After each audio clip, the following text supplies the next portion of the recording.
We're making a fantasy TTRPG setting based on pre colonial North America. Let's hear more about it from Abby on our creative team.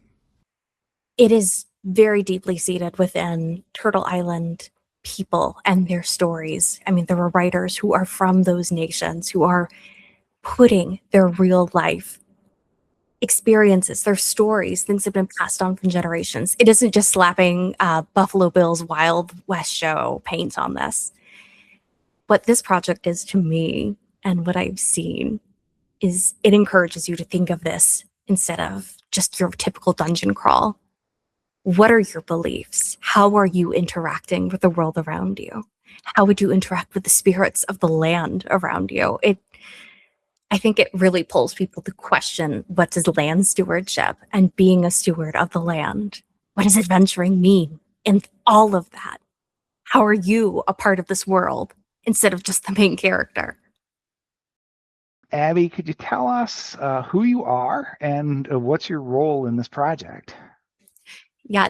I'm Abby. I am a cultural consultant slash sensitivity reader, meaning I go over work, make sure it is respectful and accurate to the depictions and cultures of real life Turtle Island or North American indigenous cultures.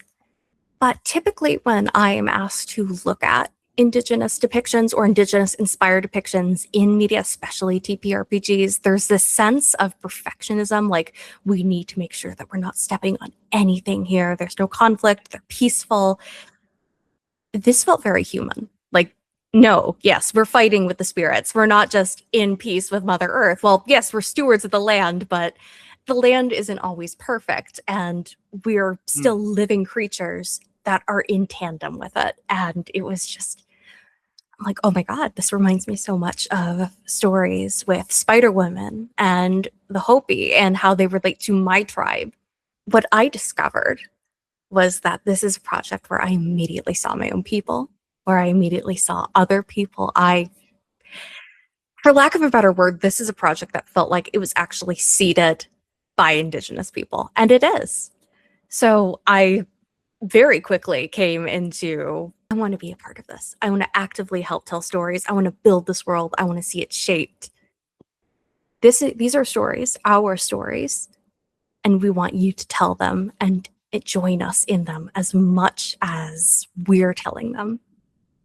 These are parts that we are willingly sharing. These aren't the closed practices that we want to keep to our tribes. These are the stories that we're sharing, that we want everyone to be a part of, that everyone can learn from.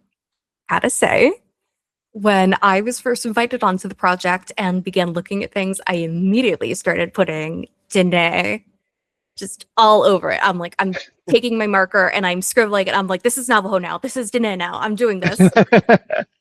I'm like, I see people who are of the earth, who are connected to stone. I'm making that me. And everyone just looked and said, absolutely, go buck wild. And that is what you can expect with Thrawn True. And this entire project is people being excited about their culture, being excited to share their culture.